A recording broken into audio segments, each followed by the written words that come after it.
But commencing next year, we are launching a new program that would see street lights on every single post, in every single street, in every single village, in every single community, and all over the country.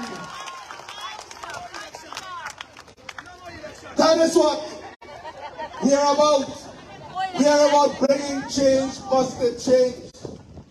And we are also expanding the Save City program, the Save Country program, where in all our communities we will have cameras to assist in the safety of our people and the safety of our communities.